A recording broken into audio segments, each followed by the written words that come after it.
কে কে আপনি? মেয়েটি কোনো জবাব দেয় না। আজ দীপ্তর বিয়ে হয়েছে অনু নামের একটি মেয়ের সাথে। অনুর পরিবার ইসলামিক। বিয়েটা হয়েছে কঠোর পর্দায়, তাই কেউ বিয়েটার সময় বউয়ের মুখ দেখেনি। কিন্তু বাসরে যে মেয়েটি বসে আছে সে অনু না। কি হলো? কথা বলছেন না কেন? কে আপনি? আমি আরোহী, অনুর বড় বোন। আ আরোহী? কিন্তু কিন্তু অনু কোথায়? আমার তো অনুর সাথে বিয়ে হওয়ার কথা ছিল।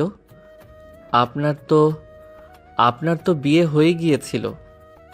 মাথা নিচু করে ফিসফিস করে। অনু অনু নেই। নেই মানে? কোথায় নেই? সে কি অসুস্থ? কেন সে এখানে নেই? আপনারা কি করছেন এসব? আপনি এখানে কেন? ধীরে ধীরে মুখ তুলে দীপ্তর দিকে তাকায়। তার চোখে জল এবং গভীর শূন্যতা। অনু পালিয়ে গেছে দীপ্ত, বিয়ে ঠিক 2 ঘন্টা আগে। সে আমাদের কাউকে কিছু না জানিয়ে তার প্রেমিককে নিয়ে চলে গেছে। কি বলছেন আপনি? পালিয়ে গেছে? কিন্তু কেন? সে আমাকে কিছু জানায়নি কেন? আর আপনারা আপনারা এ কথা আমাকে না জানিয়ে? দীপ্তর হাত চেপে ধরে। দীপ্ত, আমার বাবা হার্ট অ্যাটাক করেছেন মাস 6 আগে। মা অসুস্থ। অনুর এই কাজটা যদি জানাজানি হতো, সমাজের মানুষ জানলে আমাদের মুখ দেখানো তাই হতো। তার উপর আমাদের পরিবারের অবস্থা, বাবা হয়তো সেটা সহ্য করতে পারতেন না। তিনি মরে যেতেন দীপ্ত, আমাদের কোনো উপায় ছিল না। স্তব্ধ হয়ে গেল। অবিশ্বাস আর ক্রোধের এক মিশ্রণ তার চোখে। সে হাত সরিয়ে নিল। আর তাই আপনারা আমাকে ঠকালেন? আপনারাই বা আপনারাই বা কেন ঠকলেন? আপনার তো বিয়ে হয়ে গিয়েছিল। আপনার স্বামী? আমার স্বামী, সে আমাকে ছেড়ে গেছে 3 বছর হলো। সে অন্য কাউকে বিয়ে করেছে। আমাদের ডিভোর্স হয়ে গেছে। আমার বৈধ বিয়ে হওয়ার কোনো বাধা ছিল না। কিন্তু আমি তো অনু না, আমি আপনার অনু না। শান্ত কিন্তু কঠিন স্বরে। আপনার বাবা মা কি জানেন যে আপনি এখানে? মাথা নাড়ে। না, তারা জানেন না। তারা শুধু জানেন যে অনু এখানে নেই। কিন্তু তাদের ধারণা হয়েছে যে হয়তো অনু ভয়ে আছে, অসুস্থ হয়ে গেছে। মা আর বাবা আমাকে অনুরোধ করলেন, আরোহী, একটা দিনের জন্য শুধু তুই ঘোমটা দিয়ে তার পাশে বসে থাক। কাল সকালে আমরা ভেবে দেখব কি করা যায়। তারা জানতেন না যে অনু ফিরবে না। আর এটাও তারা জানতেন না যে আমি আপনাকে বিয়ে করে নিলাম। আপনি আপনি কি আমাকে বিয়ে করে নিয়েছেন? আপনারা কি আমার সাথে এই নাটকটা করেছেন? আমি কি এতই খেলার পাত্র ছিলাম? ঘোমটার কাপড়টা ছুঁড়ে ফেলে দিল। তার চোখ লাল কিন্তু কণ্ঠস্বর দৃঢ়। হ্যাঁ, আমি আপনাকে বিয়ে করেছি। আপনার হাত ধরে আমি কবুল বলেছি দীপ্ত। আমার হাতে এখনো মেহেদির রং শুকায়নি। আমি জানি এটা আপনার উপর অন্যায়, কিন্তু বিশ্বাস করুন, আমার উপরও কোনো কম অন্যায় হয়নি। আপনি তাহলে যা করেছেন তা সঠিক? আমি আপনার জীবনে জোর করে প্রবেশ করিনি। আমাকে এখানে জোর করে আনা হয়েছে। অনু সবার জীবন নষ্ট করে দিয়েছে, কিন্তু আমি এটা মেনে নিতে পারিনি যে আমাদের 2 পরিবারের মান সম্মান নষ্ট হোক। দীর্ঘশ্বাস ফেলে আপনি কি চান এখন? দীপ্তর চোখের দিকে তাকালো। আমি শুধু চাই কাল সকালটা হোক। আপনি যদি কাল সকালে এই বিয়েটা অস্বীকার করতে চান, আপনি পারবেন। আমি আপনাদের বাড়ি থেকে নীরবে চলে যাব। অনু যা করেছে তার শাস্তি আমি একা মাথা পেতে নিব। কিন্তু এই রাগটার জন্য দয়া করে চুপ থাকুন। এই মিথ্যাটা থাকুক, যাতে কাল আপনার পরিবার বা আমার বাবা মা সামাজিকভাবে আঘাত না পান। আমাকে একটু সময় দিন দীপ্ত, প্লিজ। বাসর ঘরের আবছা আলোয় দীপ্ত দেখল আরোহীর চোখ। সেই চোখে কেবল অসহায়তা ছিল না, ছিল এক গভীর আত্মত্যাগ। অনু পালিয়ে গিয়ে যে ধ্বংসের জন্ম দিয়েছে, আরোহী কেবল সেটুকু সামলাবার চেষ্টা করছিল। দীপ্ত দেওয়ালে হেলান দিয়ে চুপ করে বসে রইল। তার চোখ বন্ধ, তার স্বপ্ন ভেঙে চুরমার। কিন্তু তার সামনে বসে থাকা নারীটি, সেও একই রকম এক ভাঙা স্বপ্নের শিকার। মধ্যরাত, বাইরে নিকষ অন্ধকার। বাসর ঘরের দরজা সশব্দে খুলে গেল। দীপ্ত ঘর থেকে বেরিয়ে এসে প্রায় ছুটে নিচের তলায় গেল, যেখানে তার বাবা দেলোয়ার সাহেব, মা আশা বেগম, বোন দীপা আর দুলাভাই আশিক ঘুমিয়েছিলেন উঁচু চাপা অথচ দৃঢ় কণ্ঠে। বাবা, মা, দীপা, আশিক ভাই, সবাই ওঠো। এক্ষুনি সবাই উপরে এসো। আমার কিছু কথা বলার আছে এখনই। দীপ্তর কণ্ঠস্বরে এমন এক জরুরি ভাব ছিল যে সবাই ধর্মড়িয়ে উঠল। এই শুভক্ষণে মাঝরাতে এমন ডাক শুনে সবার মনে এক অজানা আশঙ্কার জন্ম হলো। দীপ্তির বাবা দেলোয়ার সাহেব বয়স্ক মানুষ, চোখে বিস্ময়। মা আশা বেগম, মুখে উদ্বেগ। বোন দীপা এবং দুলাভাই আশিক তড়িঘড়ি পোশাক সামলে এগিয়ে এলেন। কি হয়েছে বাবা? এখানে কি করছিস মাঝরাতে? বৌমা কি অসুস্থ? কঠিন মুখে।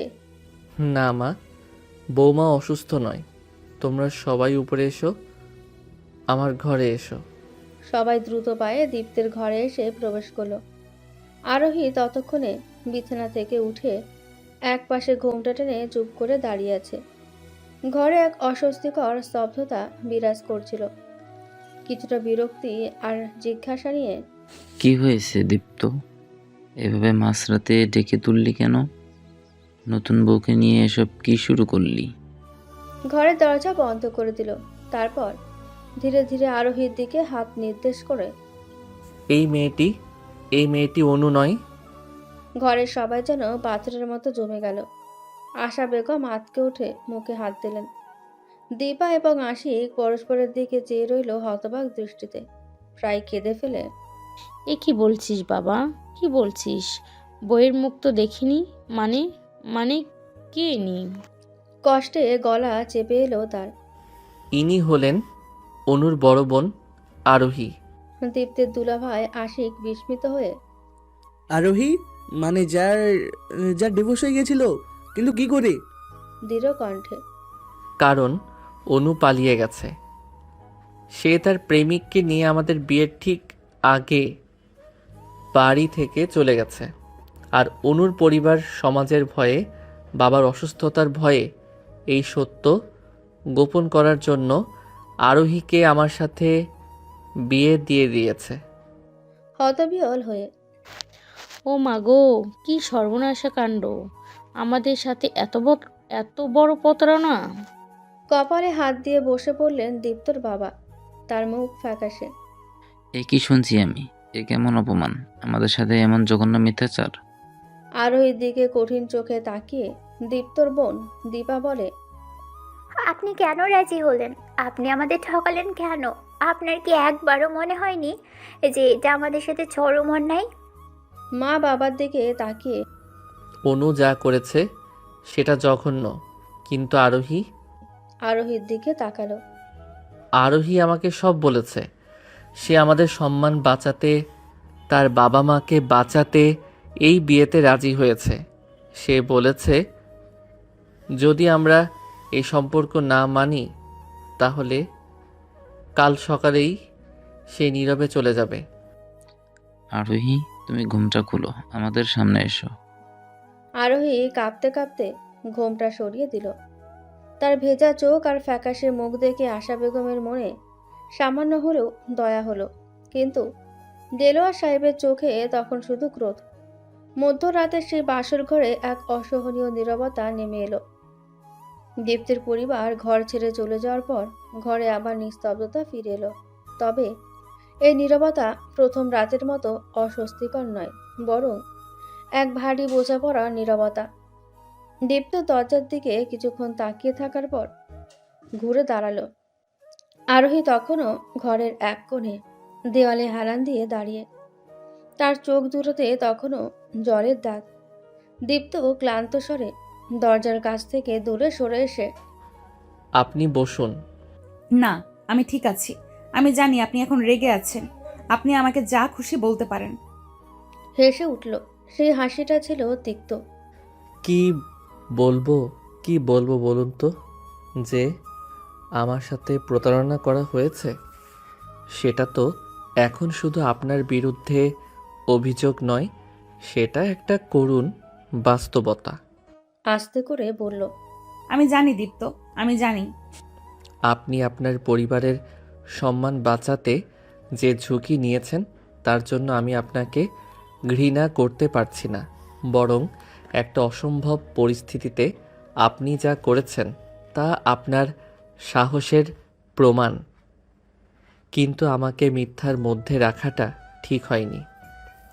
এই বিয়েটা তো একটা লোক দেখানো সমাধান নয়। আমার আর আমি আর কোনো উপায় দেখিনি। বাবা মা, বিশেষ করে বাবা, তিনি এই আঘাত সহ্য করতে পারতেন না। আমাকে ক্ষমা করবেন। আমি কাল সকালেই চলে যেতে চেয়েছিলাম। চলে যাবেন? কোথায়? আপনি কি মনে করেন আপনার চলে যাওয়াটা আমাদের সমস্যার সমাধান করবে? লোকে তো জানবে না অনু পালিয়ে গেছে, তারা শুধু দেখবে বাসর রাতেই বউ চলে গেছে। তাতেও তো আমার পরিবারের মান যাবে। দীপ্ত জানালার দিকে এগিয়ে গেল। রাত গভীর, কিন্তু তার ভেতরের দুশ্চিন্তা তাকে ঘুমাতে দিচ্ছিল না। জানালার দিকে তাকিয়ে দেখুন আরোহী, অনু আমাদের দুজনের জীবনটাই এক লহমায় পাল্টে দিয়েছে, কিন্তু আমরা এখন এই মুহূর্তের পরিস্থিতিটা সামাল দেব, অন্তত আপাতত। আপনি কি করতে চান? দীপ্ত ঘুরে দাঁড়ালো, চোখে দৃঢ়তা। আমি আপনার মা বাবাকে ডাকতে চাই। আমি তাদের কাছ থেকে সব শুনতে চাই। তারা কিভাবে আমার সাথে এমনটা করতে পারলেন তা আমার জানা দরকার। তারপর আমরা ঠিক করব এই সম্পর্কটা লোক দেখানো একটা চুক্তি হবে, নাকি এর একটা সম্মানজনক পরিণতি দেওয়া যায়। আতঙ্কিত হয়ে আমার বাবা তো খুব অসুস্থ। তিনি এই চাপ সহ্য করতে পারবেন না। প্লিজ দীপ্ত, আপনি যা চান আমাকে বলুন, আমি আপনার সব কথা মানব। কিন্তু বাবা... আপনি চিন্তিত হবেন না, আমি চিৎকার বা অপমান করব না। তবে এই বিষয়টা তাদের এড়িয়ে গিয়ে সমাধান করা সম্ভব নয়। তারা এই ঘটনার মূল হোতা। আপনি এক্ষুনি তাদের ফোন করুন, বলুন আমাদের পরিবার তাদের এখনই ডাকছে। আপনি তাদের নাম বলুন। দীর্ঘশ্বাস ফেলে, হতাশা আর ভয়ের মিশ্রণে। আমার বাবার নাম আশরাফ খান, মায়ের নাম আয়লা খাতুন। ঠিক আছে, তাদের বলুন ভোরের আলো ফোটার আগেই যেন তারা আমার বাড়িতে আসেন। জরুরি পারিবারিক কথা আছে। আমি আশা করি তারা মিথ্যার আশ্রয় নেবেন না। আরোহী ফোনটা হাতে নিল, তার হাত কাঁপছিল। সে জানে এই ফোন কলটা তার পরিবারের উপর কী চাপ সৃষ্টি করতে চলেছে, কিন্তু তার আর কোনো পথ ছিল না। দীপ্ত থেকে একবার অসহায় দৃষ্টিতে তাকিয়ে সে আশরাফ সাহেব আর আয়লা খাতুনের নম্বরে ডায়াল করলো। বাসর ঘরের নীরবতা ভেঙে গেল ফোনের মৃদু রিংটংয়ে। ফোনে কাপা গলায়, বাবা, তুমি আর মা, তোমরা এক্ষুনি দীপ্তের বাড়ি চলে এসো, এক্ষুনি। আরোহীর ফোন পেয়ে আশরাফ সাহেব এবং আয়লা খাতুনের বুকে যেন বাজ পড়ল। তারা জানতেন অনু পালিয়ে যাওয়ায় যে চরম মিথ্যাচার তারা করেছেন তা বেশিক্ষণ চাপা থাকবে না, কিন্তু বাসর রাতের প্রথম প্রহরে এভাবে ডাক আসবে তা তারা ভাবেননি। অসুস্থ আশরাফ সাহেব কাঁপতে কাঁপতে উঠলেন। আয়লা খাতুন দু হাতে তার স্বামীর হাত চেপে ধরে কাঁদতে লাগলেন, কান্নাজড়িত কণ্ঠে। এ কি হলো আমাদের? এ কেমন বিপদ! অনু আমাদের ডুবিয়ে দিল। এখন কি হবে গো? দেলোয়ার সাহেব যদি অপমান করেন? দুর্বল কিন্তু দৃঢ় কণ্ঠে, কেঁদো না আয়লা, যা হওয়ার হয়ে গেছে। আরোহী একা সব সামলাচ্ছে, ওকে এভাবে ফেলে দেওয়া যায় না। যেতে তো হবেই, সত্যের সম্মুখীন হতেই হবে। ফজরের আজান তখনও পড়েনি। ঘোর অন্ধকার আর শিশিরের ঠান্ডা ভেঙে তারা দুজন দীপ্তর বাড়িতে এসে পৌঁছালেন। গাড়ি থেকে নামার আগেই তারা দেখলেন দীপ্তর বাড়ির মূল ফটকের ভেতরেই আলো জ্বলছে। দেলোয়ার সাহেব নিজে এসে গেট খুলেন, কাঠিন্য মিশ্রিত এক শীতল কণ্ঠ। আসুন আশরাফ সাহেব, আসুন, আপনারা ভেতরে আসুন। দেলোয়ার সাহেবের মুখ দেখে আশরাফ সাহেব এবং আয়লা খাতুন বুঝতে পারলেন সব ফাঁস হয়ে গেছে। দেলোয়ার সাহেব চেহারায় কোনো রাগ ছিল না, ছিল শুধু চরম অপমান আর হতাশার ছাপ। আশা বেগম এবং দীপা বাড়ির বসার ঘরেই অপেক্ষারত ছিলেন, হাত কসলাতে কসলাতে মাথা নিচু করে। দেলোয়ার সাহেব, আমার শরীরটা। শান্তভাবে বাধা দিয়ে, শরীরের কথা পরে হবে, আশরাফ সাহেব, আগে চলুন বসা যাক। আপনারা এমন জঘন্য একটা কাজ কেন করলেন, সেই কারণটা তো জানা দরকার।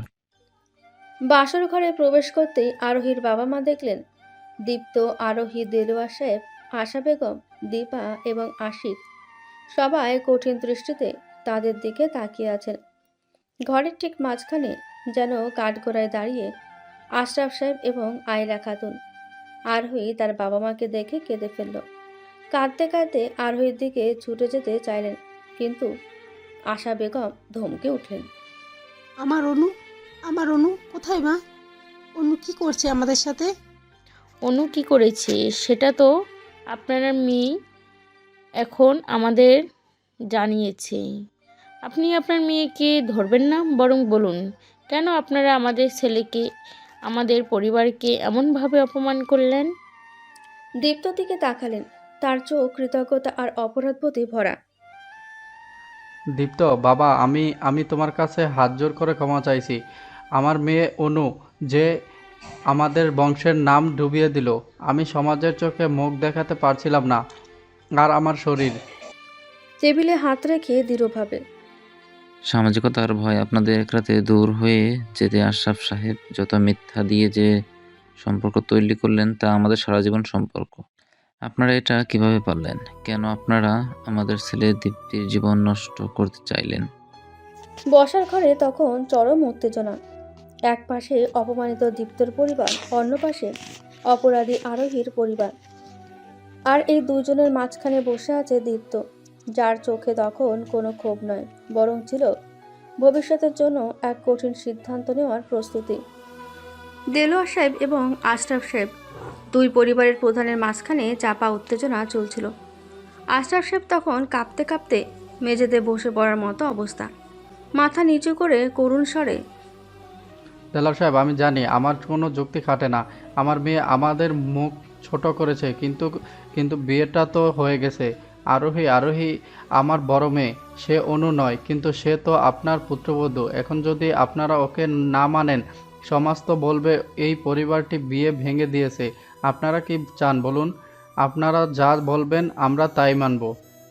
দীর্ঘশ্বাস ফেলে চোখ বন্ধ করলেন। আশা বেগমের মুখের দিকে তাকালেন। আশা বেগমের চোখে তখন রাগ কিছুটা কমে গিয়ে এক অসহায়ত্বের ছাপ। কি চাইবো আশরাফ সাহেব? আপনারা তো চাওয়ার আর কিছু রাখেননি। আমার ছেলে যা পাওয়ার কথা ছিল তা পায়নি, কিন্তু দীপ্তর দিকে তাকালেন। বিয়েটা তো হয়ে গেছে, আইনগত এবং সামাজিকত এখন আরোহী আমাদের বাড়ির বউ। আমিও এক কথার সাথে একমত।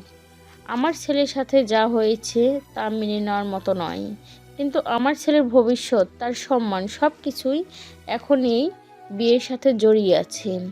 আমরা যদি এখন এই সম্পর্ককে অস্বীকার করি, তাহলে মানুষের কাছে আমরা হাসির পাত্র হব। মানুষ বলবে আমাদের ছেলের ভাগ্য খারাপ। কিছুটা অপ্রস্তুত হয়ে, কিন্তু বাবা, মা, ভাইয়া কি রাজি হবে? এবার দীপ্ত কথা বলল। সে টেবিল থেকে উঠে দাঁড়ালো, তার কণ্ঠস্বর শান্ত কিন্তু অত্যন্ত কঠিন। আমি রাজি। দীপ্তর এই কথায় ঘরের সবাই যেন স্তম্ভিত হয়ে গেল।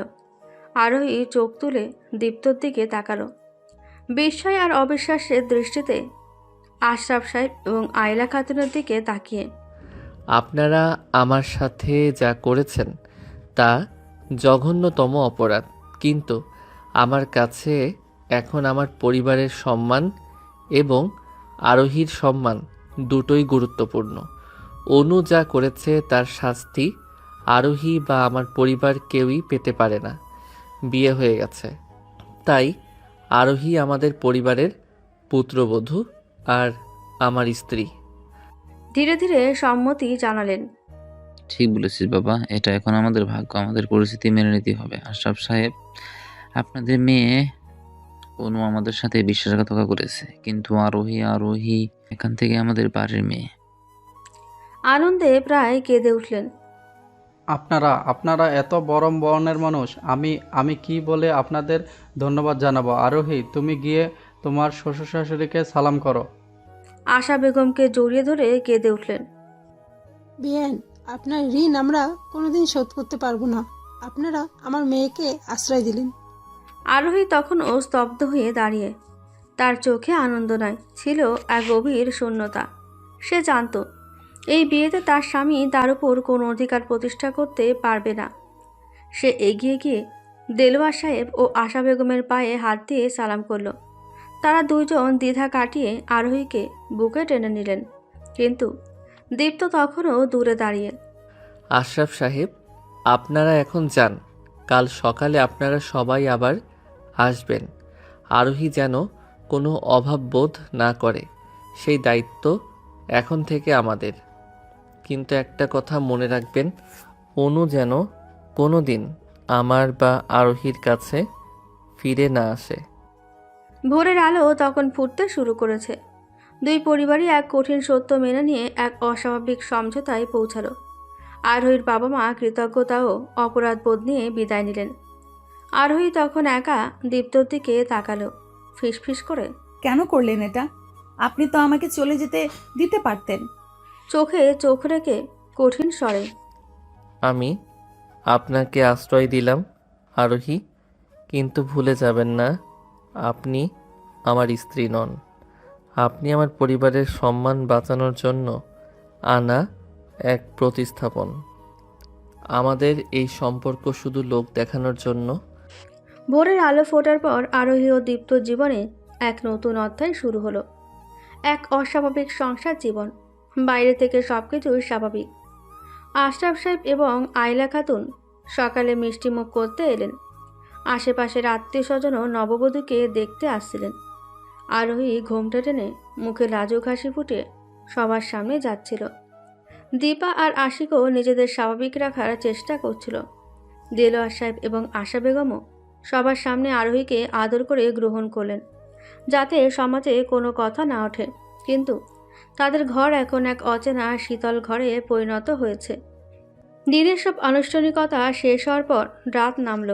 আরোহী এখন দীপ্তের ঘরে। সে চুপচাপ বিছানার এক কোণে বসে আছে। দীপ্ত ঘরে ঢুকলো, কিন্তু তার চোখে সেই শীতল কাঠিন্য। দরজা বন্ধ করে আলমারির দিকে যেতে যেতে। আপনি পোশাক পাল্টে নিন, আর এখানে এভাবে বসে থাকার দরকার নেই। ধীরে ধীরে উঠে দাঁড়ালো। আপনি কি আমার সাথে কথা বলবেন না? পোশাক বের করতে করতে। কি কথা বলবো? বাসর রাতে আমাদের দুজনের যে কথা হওয়া উচিত ছিল সেটা তো অনেক আগেই শেষ হয়ে গেছে। এখন আমাদের মধ্যে যা আছে তা শুধু একটা চুক্তি। কষ্ট নিয়ে। চুক্তি? হ্যাঁ, চুক্তি। আপনি আমার পরিবারের সম্মান বাঁচালেন, আর আমি আপনার। এই বাড়িতে আপনার কোনো অভাব হবে না। আপনি সব সুযোগ সুবিধা পাবেন, কিন্তু আমাদের মধ্যে স্বামী স্ত্রীর কোনো সম্পর্ক থাকবে না। মাথা নিচু করে। আমি সেটাই আশা করেছিলাম। আমি জানি আপনি কোনোদিনও আমাকে আপনার স্ত্রী হিসেবে মেনে নিতে পারবেন না। ঠান্ডা হেসে। ঠিক জানেন, অনু পালিয়ে গেছে। এটা আমার কাছে বড় আঘাত নয়, বড় আঘাত হলো আমার সাথে এই প্রতারণা। আরোহী, আপনি আমার জীবনকে একটা মিথ্যার উপর দাঁড় করিয়ে দিয়েছেন। আমি আপনাকে ঘৃণা করি না, তবে আপনার সাথে স্বাভাবিক হতে আমার অনেক সময় লাগবে। চোখের জল সামলে। আমি আপনার ঘরে আপনার স্ত্রীর পরিচয়ে থাকব, কিন্তু আমি আপনার কোনো ব্যক্তিগত বিষয়ে হস্তক্ষেপ করব না। আমি আপনার জীবন সহজ করার চেষ্টা করব, কিন্তু সবার সামনে। কথা কেড়ে নিয়ে। সবার সামনে আমরা স্বামী স্ত্রী। আপনি আমার সাথে হাসবেন, গল্প করবেন এবং আমার পাশে দাঁড়াবেন। বাইরের কারো কাছে যেন বিন্দুমাত্র সন্দেহ না হয় যে আমাদের মধ্যে কিছু অস্বাভাবিক আছে। আমরা দুজনেই এই মিথ্যাটা বহন করব। ঠিক আছে, আমি প্রস্তুত। আমি আপনাকে কথা দিচ্ছি, এই সংসারের কোনো কাজে আমি ফাঁকি দেব না। আমি আপনার বাবা মাকে নিজের বাবা মায়ের মতোই দেখব। আরোহীর দিকে একবার তাকালো। তার চোখে এক মুহূর্তের জন্য যেন কৌতূহল দেখা গেল। এই মেয়েটি এত সহজে সব মেনে নিচ্ছে। ভালো, আপনি আপনার জিনিসপত্র গুছিয়ে নিন। আমি আজ রাতে ড্রয়িং রুমের সোফায় ঘুমাবো। না, আপনার দরকার নেই। আমি সোফায় ঘুমাবো। এটা আপনার শ্বশুর বাড়ি। আপনি সোফায় ঘুমাবেন কেন? আপনি বিছানায় ঘুমাবেন। আর আমি আপনাকে স্পর্শ করব না। এতে কোনো ভুল বোঝাবুঝির অবকাশ নেই। দীপ্ত ঘর থেকে বের হয়ে গেল। আরোহী চুপচাপ বিছানার দিকে এগিয়ে গেল। এটি বাসসজ্জা। নতুন ফুলের সুবাসে ঘর ভরে আছে, কিন্তু আরোহী জানে এই বিছানায় আজ থেকে শুধু নির্জনতা আর দূরত্বই রাজত্ব করবে। তাদের লোক দেখানো সংসার জীবন শুরু হয়ে গেল। দীপ্ত আরোহীকে ঘরে একা রেখে ড্রয়িং রুমের সোফায় চলে যাওয়ার কিছুক্ষণ পর দীপা আর আশিক তাদের নিজেদের ঘরে ঢুকলো। দুজনে দিনের নাটকীয়তা আর মধ্যরাতের ঘটনার ধাক্কা সামলে ওঠার চেষ্টা করছিল। তারা ফিসফিসিয়ে কথা বলছিল, কারণ রাতে দেলোয়ার সাহেব খুব সামান্য আওয়াজও শুনতে পান। ঘর থেকে আলো নিভিয়ে দিয়ে দীপার কাছে এসে, দীপা, তুমি কি এখনো বিশ্বাস করতে পারছো না যে কি ঘটে গেল? অনু এমন একটা কাজ করতে পারলেও? উত্তেজিত স্বরে প্রায় ফিসফিস করে, বিশ্বাস কি করে করবো আশিক? আমার ভাইটার জীবনটা আরোহীকে দেখেছো? এমন মুখ করে আছে যেন সে কোনো অপরাধ করেনি, বরং বিরাট ত্যাগ স্বীকার করেছে। তোমার কি মনে হয় যে অভিনয় করছে? জানি না, তবে তার বাবার জন্য সে যেটা করেছে সেটা বিরাট ঝুঁকি। কিন্তু আমার সবচেয়ে অবাক লাগছে, ভাইয়া কেন রাজি হলো? কেন সে এমন একটা মিথ্যা মেনে নিল? বিছানায় বসে দীপার হাত ধরে, দীপ্ত খুব বুদ্ধিমান ছেলে। ও জানে এই মুহূর্তে বিয়েটা ভাঙলে সমাজের কাছে আমরাই ছোট হব। আরোহীর বাবার অসুস্থতার কথা যখন সবাই শুনবে, তখন লোকে উল্টা আমাদেরই খারাপ বলবে। দীপ্ত নিজের পরিবারের সম্মান বাঁচাতে আরোহীকে আশ্রয় দিয়েছে। এটা ওর উদারতা। উদারতা নাকি বোকামি সেটাই বলছি না। তাদের মধ্যে তো কোনো সম্পর্কই থাকবে না। ভাইয়া আমাকে বলেছে তারা শুধু লোক দেখানো স্বামী স্ত্রী। এটা কি একটা সমাধান হলো? সারা জীবন একটা মিথ্যার বোঝা টানতে হবে? দীর্ঘশ্বাস ফেলে, দীপা, এটা একটা ট্র্যাজেডি। অনু সবাইকে একটা অসম্ভব পরিস্থিতিতে ফেলে দিয়েছে। দীপ্ত এখন সাময়িকভাবে পরিস্থিতি সামাল দিচ্ছে। হয়তো সে মনে করেছে সময়ের সাথে সব ঠিক হয়ে যাবে। তাছাড়া আরোহী তো খারাপ মেয়ে নয়।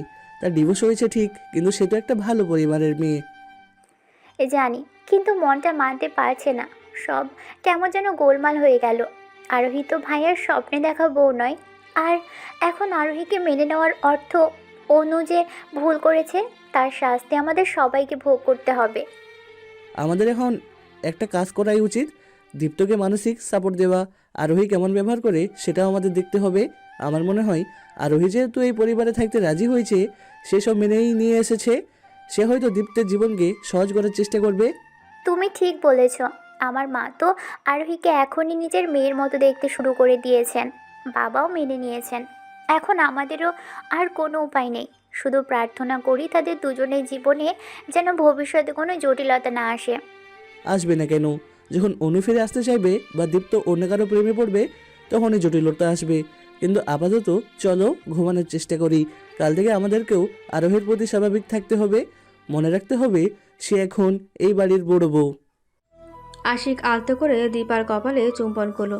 বাইরের অন্ধকার ভেদ করে তখন চাঁদের আলো জানলা দিয়ে ঘরের মেঝেতে এসে পড়েছে। সেই মৃদু আলোয় দুজন চুপচাপ শুয়ে পড়ল। তাদের মনে তখনও একরাশ প্রশ্ন আর ভবিষ্যৎ নিয়ে একরাশ চাপা দুশ্চিন্তা। আরোহী এবং দীপ্তর মধ্যে যে লোক দেখানোর সম্পর্ক শুরু হয়েছে, তাতে তাদের বয়সের পার্থক্য আরও একটি অলিখিত দেওয়াল হয়ে দাঁড়িয়েছে। দীপ্তর বয়স 27 আর আরোহী তার থেকে প্রায় 4 বছরের বড়, 31 বছর বয়সী। আরোহী যেহেতু বিবাহিত জীবন দেখেছে এবং ডিভোর্সের অভিজ্ঞতা তার আছে, তাই তার মধ্যে এক ধরনের পরিপক্কতা বা সংসার জ্ঞান ছিল, যা দীপ্তকে আরও বেশি অস্বস্তিতে ফেলে দিচ্ছিল। সকালে নাস্তার টেবিলে দীপ্ত দেখল আরোহী খুব স্বাভাবিকভাবেই আশা বেগমকে সাহায্য করছে, সবার জন্য চা বানাচ্ছে। তার আচরণে কোনো দ্বিধা বা জড়তা নেই, বরং তার স্বাভাবিক পরিপক্কতা দীপ্তের মনে আরও বেশি দূরত্ব সৃষ্টি করছিল। নাস্তার পর দীপ্ত যখন অফিসের জন্য তৈরি হচ্ছিল, আরোহী তার জন্য পোশাক এগিয়ে দিতে এলো। হাতে ইস্ত্রি করা শার্ট এগিয়ে দিয়ে, আপনার শার্ট দেখুন ঠিক আছে কিনা। আমি দেখেছিলাম আজ আপনার একটা মিটিং আছে, তাই নীল শার্টটা দিলাম। শার্ট নিতে নিতে একটু থেমে ইতস্তত করে, ধন্যবাদ। আপনি এত সব জানেন কি করে? সামান্য হেসে। আমি আপনার অফিসের ফাইলগুলো দেখছিলাম। আমার আগেও অফিস সামলানোর অভিজ্ঞতা ছিল, তাই। কথা শেষ না করে থেমে গেল, কঠিন স্বরে। আপনি আমার ব্যক্তিগত কোনো কাগজপত্রে হাত দেবেন না, আরোহী। আস্তে করে। দুঃখিত, আমি শুধু সাহায্য করতে চেয়েছিলাম। আর আমি তো আপনার থেকে 4 বছরের বড়। স্বাভাবিকভাবেই আমার একটু বেশি অভিজ্ঞতা আছে। এটা নিয়ে আপনার অস্বস্তি হচ্ছে, তাই না? চোখ সরিয়ে নিল। অস্বস্তি নয়, আমি শুধু চাই আপনি আমার ব্যক্তিগত জীবনে হস্তক্ষেপ না করুন। আপনি আমার স্ত্রী নন। আমি জানি, আর আমি আপনার বড় বোনও নই যে আপনাকে পরামর্শ দেবে। কিন্তু আমার বয়স, আমার অভিজ্ঞতা আপনাকে যদি বিব্রত করে, আমি চেষ্টা করব সেটা লুকিয়ে রাখতে। লুকিয়ে রাখার দরকার নেই। যা সত্যি তা সত্যি। আপনি আমার থেকে 4 বছরের বড়। আপনার বিবাহ এবং ডিভোর্সের অভিজ্ঞতা আছে, আমার কিছুই নেই। এই পার্থক্যটা আমাদের মাঝে থাকবেই। এটাই আমাদের সম্পর্কের আরেকটা অলিখিত দেয়াল। এই সময়ে আশা বেগম ঘরে ঢুকলেন। তিনি দেখলেন দীপ্ত তৈরি হচ্ছে। আরোহী তার পাশে দাঁড়িয়ে হাসি মুখে। কি রে, তোদের এত কি কথা হচ্ছে? দীপ্ত, তুই আরোহীকে সাথে নিয়ে যা না কেন? বউকে আজ প্রথম দিনে অফিসে দেখতে নিয়ে যাবি না? না মা, আমার আজ অনেক কাজ। আরোহী বরং তোমার সাথে থাকুক। স্বাভাবিক হওয়ার চেষ্টা করে। হ্যাঁ মা, আমি আজ বরং আপনার সাথে থাকি। বাড়িটা ভালোভাবে গুছিয়ে নিতে হবে। দীপ্তকে উদ্দেশ্য করে। শোন, তোর যেন আবার বইয়ের বয়সের কথা মনে না পড়ে। এই যুগে 4 বছর কোনো ব্যাপারই না। আর তোর মা হিসাবে বলছি, অভিজ্ঞতা খারাপ নয়। অভিজ্ঞ মানুষ সংসারটাকে আরও ভালোভাবে সামলায়। যা, আর দেরি করিস না। আশা বেগমের কথায় দীপ্তের রাগ আরও বাড়ল।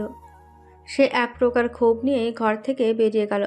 তার মনে হলো তার পরিবারও যেন এই বয়সের পার্থক্যটাকে বারবার স্বাভাবিক করার চেষ্টা করছে, যা তার কাছে আরও বেশি চাপ সৃষ্টি করছিল। আরোহী তখন শুধু মুচকি হাসল।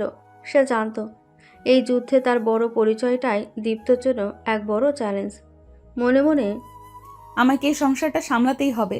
দীপ্ত আমাকে সম্মান না দিক, অন্তত যেন বিশ্বাস করে। আরোহী তার পরিপক্কতা আর আগের সংসারের অভিজ্ঞতা কাজে লাগিয়ে দ্রুতই দীপ্তের বাড়িতে নিজের জায়গা তৈরি করে নিচ্ছিল। সে কেবল আশা বেগমকে কাজে সাহায্য করছিল না, বরং বাড়ির ছোটোখাটো সমস্যাগুলো দ্রুত সমাধান করে ফেলছিল। বাড়ির পরিবেশ আগের চেয়েও গোছানো হয়ে উঠেছিল। কিন্তু আশা বেগমের মনে এক গভীর দ্বন্দ্ব ছিল। একদিকে পুত্রবধূর দক্ষতা, অন্যদিকে লোক চিন্তার ভয় এবং অপছন্দের চাপা আবেগ। দিন দুয়েক পর দুপুরে আশা বেগম এবং দিলওয়ার সাহেব ড্রয়িং রুমে বসে চা খাচ্ছিলেন। আরোহী তখন ওপরে নিজের ঘরে ছিল, বিরক্ত মুখে দেলোয়ার সাহেবের দিকে তাকিয়ে। দেখলেন তো মেয়েটা কেমন ঝটপট সব কাজ সামলে নিয়েছে। আমার রান্নাঘরে আরোহী না এলে আমার হাত পা চলতো না, সব গুছিয়ে দিয়েছে। খবরের কাগজ পড়তে পড়তে। তাতে কি হলো, কাজ ভালো করেছে, এটাই তো আসল। আর তোমার তো কাজ কমছে। দীর্ঘশ্বাস ফেলে। কাজ কমেছে ঠিকই, কিন্তু মনটা শান্তি পাচ্ছে না। এটা তো অনু নয়, আমি মনের মতো করে বৌমা বেছে নিছিলাম। সেই মেয়েটা কিনা পালিয়ে গেল। আর এখন এই মেয়ে আমার দীপ্তর থেকে 4 বছরের বড়, ডিভোর্সি। কাগজ নামিয়ে রেখে। আশা, তুমি কি বলতে চাও?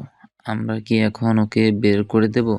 যা হওয়ার হয়ে গেছে। আরোহী খুব ভালো মেয়ে, তার অভিজ্ঞতা আছে, তাই তো সংসারটা ভালো সামলাচ্ছে। দীপ্তিও তো মেনে নিয়েছে। তুমি আর এটা নিয়ে খুঁত করো না। দীপ্ত কি মেনে নিয়েছে? তারা তো স্বামী স্ত্রী হিসাবে এক ঘরে থাকে না। দীপ্তর কপালে এমন হলো, আমার মন মানে না। দেলোয়ার, আমি কোনোদিন অনুকে ভুলতে পারবো না। আরোই হাজার ভালো কাজ করলেও আমার মনে সেই মেয়ে যে আমার দীপ্তর জীবনে জোর করে ঢুকেছেন। বিকেলে আশা বেগম পাড়ার কিছু কাকিমার সাথে ছাদে হেঁটে গল্প করছিলেন। নতুন বইয়ের প্রসঙ্গ উঠতেই কাকিমাদের ফিসফিসানি শুরু হলো। নতুন বউ নাকি খুবই লক্ষ্মী, সব কাজ নাকি একা হাতে সামলাচ্ছে, কত গোছানো। মুখ টিপে হেসে। গোছানো তো হবেই গো, বাপের বাড়িতে তো এক সংসার সামলে এসেছে, অভিজ্ঞতা তো আছেই। লজ্জা আর রাগে লাল হয়ে কি বলছিস রে তোরা? আস্তে করে ফিসফিস করে। আর বলিস না, আমরা তো সব শুনেছি। তোর ভাসুরের মেয়ে বলেছিল বৌমা নাকি দীপ্তর থেকে 4 বছরের বড়, আর আগে নাকি তার বিয়েও হয়েছিল।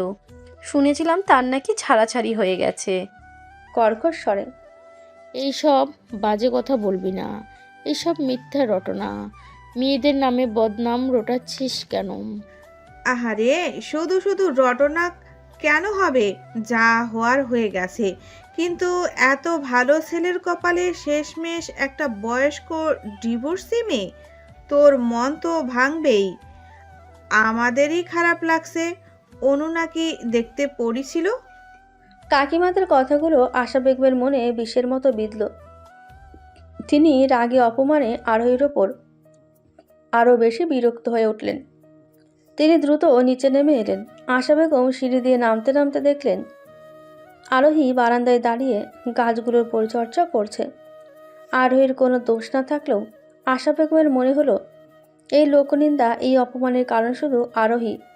তীক্ষ্ণ দৃষ্টিতে আরোহীর দিকে তাকিয়ে কিন্তু সরাসরি কোনো কথা না বলে, তোমার তো দেখছি হাত পা চলে ভালোই। বারান্দার সব গাছ কি তোমার বাবার বাড়ি থেকে নিয়ে এসেছো? এই বাড়ির জিনিসপত্র তোমার পছন্দ হচ্ছে না? আচমকা শাশুড়ির এমন রুক্ষ আচরণে চমকে উঠল আরোহী। শান্তভাবে, না মা, আমি শুধু মরা পাতা ছেটে দিচ্ছিলাম। ঘরদোর সব আপনার পছন্দ অনুযায়ী সাজাবো। আর কোনো কথা না বলে রাগে ফুঁসতে ফুঁসতে রান্নাঘরের দিকে চলে গেলেন আশা বেগম। আরোহী বুঝতে পারল আশা বেগম তাকে এখনও মন থেকে মেনে নিতে পারেনি। বাইরের লোকের খোঁচা আর নিজের অপছন্দের কারণেই তার শাশুড়ি ভেতরে ভেতরে পড়ছেন। আরোহী দীর্ঘশ্বাস ফেলল। সে জানত এই যুদ্ধে জয়ী হতে তাকে কেবল দীপ্ত নয়, তার শ্বশুর শাশুড়ি এবং সবার মন জয় করতে হবে। দীপ্ত আর আরোহীর লোক দেখানো সংসার যখন সবেমাত্র এক অদ্ভুত রুটিনে অভ্যস্ত হচ্ছে, তখনই তাদের জীবনে এলো অপ্রত্যাশিত এক পরিবর্তন। একদিন রাতে খাবারের টেবিলে দেলোয়ার সাহেব দীপ্তকে জিজ্ঞেস করলেন, তোর অফিসের কি খবর? দীপ্ত তখন ঘোষণা করল সেই খবর যা তার জীবনে আরও এক নতুন জটিলতা নিয়ে এলো খাবার টেবিলে। আমার একটা বদলির অর্ডার এসেছে বাবা। অবাক হয়ে, বদলি কোথায়? ঢাকায়, হেড অফিসে। Permanent transfer. কালই কনফার্মেশন লেটার এসে যাবে। বাড়ির সবাই খুশি হলো। ঢাকায় বদলি মানে কেরিয়ারের উন্নতি। কিন্তু আশা বেগম আরোহীর দিকে তাকালেন খুশি হয়েও উদ্বেগ নিয়ে। এত খুব ভালো খবর, কিন্তু এখন কি হবে? আরোহীকে নিয়ে যাবি তো? দৃঢ় কণ্ঠে, নিজের অজান্তেই আরোহীর দিকে একবার তাকিয়ে। না মা, আমার ওখানে প্রথমে একটা ছোট অফিস কোয়ার্টার পাবো, খুব কম দিনের জন্য। আমি চাইছি প্রথম 1-2 মাস আমি একা গিয়ে সেটেল করি, তারপর সব কিছু গুছিয়ে আরোহীকে নিয়ে যাব। সাথে সাথেই আপত্তি তুললেন। এ কি বলছিস তুই? এই তো কদিন হলো বিয়ে হলো, এখন বউকে ফেলে রেখে একা একা যাবি? পাড়ার লোক কি বলবে, সমাজ কি বলবে? বলবে বিয়ে করে বউকে ফেলে রেখে চলে গেল। নির্ঘাত বইয়ের কোনো খুঁত আছে? শান্তভাবে কিন্তু চাপ দিয়ে। আচ্ছা, ঠিকই বলেছে দীপ্ত, তুই সদ্য বিবাহিত, আরোহী এখন আমাদের পরিবারের সম্মান। তুই ওকে একা রেখে গেলে সবাই কানাঘুষা করবে। আরোহীর বাবার পরিবার সবে সমাজে মুখ দেখানোর সাহস পাচ্ছে, তাদের আবার অপদস্থ করিস না। ভাইয়ের পক্ষ নিয়ে, ভাইয়া তো ঠিকই বলেছে বাবা, নতুন জায়গায় গুছিয়ে নিতে সময় লাগবে। আরোহী মার সাথে থাকলে মায়েরও সুবিধা হবে।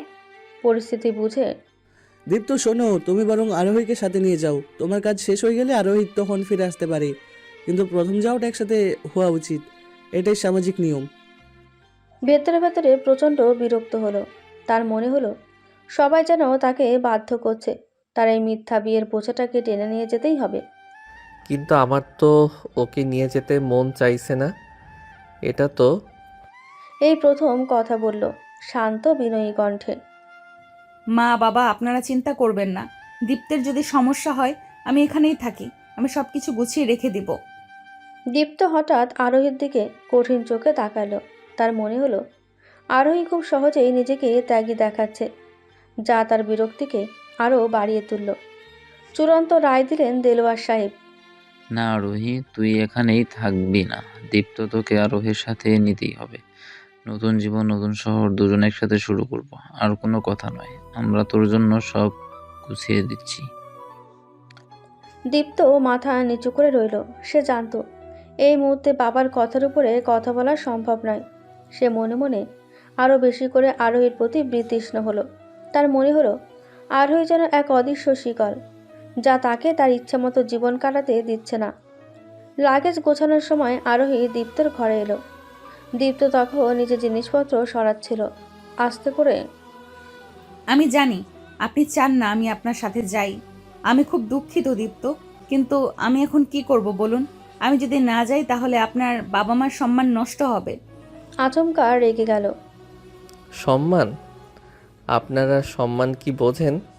আপনারা তো আমার জীবনটাই মিথ্যার উপর দাঁড় করিয়ে দিয়েছেন। রক্ষা করব, বিশ্বাস করুন। আমি ঢাকা গিয়ে আপনার পথে আসব না। আমি আপনার কাছে আপনার স্ত্রী হিসেবে কোনো অধিকার চাইব না। দীপ্ত আর কোনো কথাই বলল না। সে নিজের রাগ চেপে ধরে ব্যাগ গোছাতে শুরু করলো। পরদিন সকালে আরোহী দীপ্তের হাত ধরে ঢাকার উদ্দেশ্যে রওনা হলো। আরোহী বাইরে থেকে হাসলেও ভেতরে ভেতরে সে জানত সে এক অজানা শহরে যাচ্ছে, যেখানে তার স্বামী তার সবচেয়ে বড় অপরিচিত। দীপ্ত এবং আরোহী ঢাকায় এসে পৌঁছালো। অফিস থেকে পাওয়া ছোট কোয়ার্টারে তাদের নতুন এবং সম্পূর্ণ লোক দেখানোর সংসার জীবন শুরু হলো।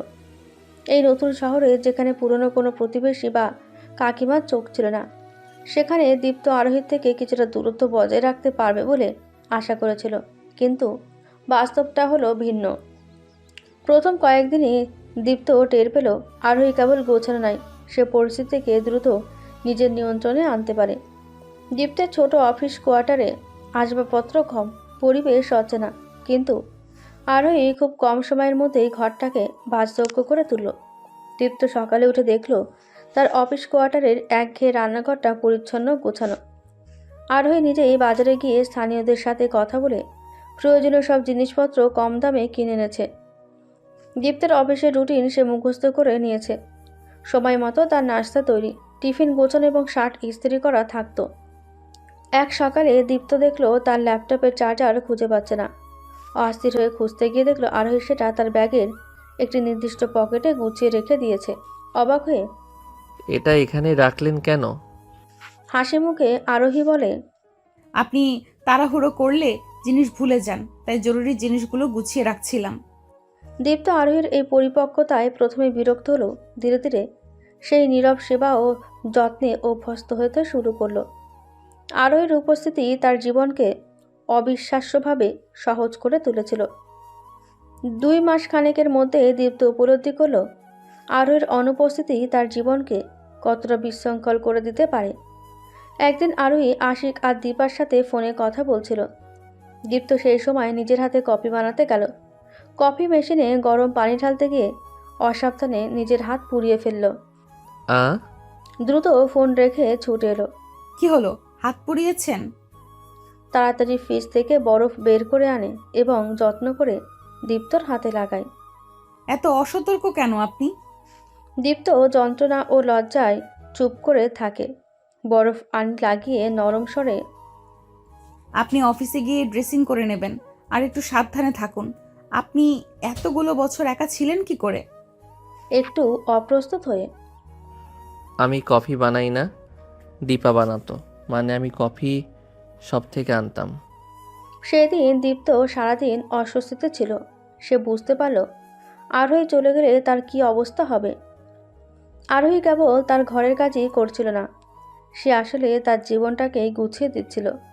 তার পরিপক্কতা, তার নীরব যত্ন, সব মিলিয়ে দীপ্তের মনের দেওয়ালটা আস্তে আস্তে ভাঙতে শুরু করলো। তার মনে হলো অনু ছিল তার স্বপ্ন, আর আরোহী হলো তার বাস্তব, যে বাস্তব তাকে নির্ভরতা দেয়, নিরাপত্তা দেয়। রাতে দীপ্ত সোফায় শুয়েছিল, আরোহী ঘরে ছিল। ঘুমানোর আগে আরোহী দরজা খুলে তার দিকে তাকালো, আস্তে করে। মশা কামড়াচ্ছে না তো? আপনি সোফায় এত কষ্ট করে শুয়ে আছেন, আমার খারাপ লাগে। দীপ্ত সোফা থেকে উঠে বসলো। তার চোখে এখন আর বিরক্ত নেই, বরং এক গভীর চিন্তা। আপনি যান, আমার মশা কামড়াচ্ছে না। আরোহী চলে যাওয়ার পর দীপ্ত সোফায় হেলান দিয়ে বসে রইল। সে স্বীকার করতে বাধ্য হলো, এখন আর তার আরোহীকে অপছন্দ হয় না।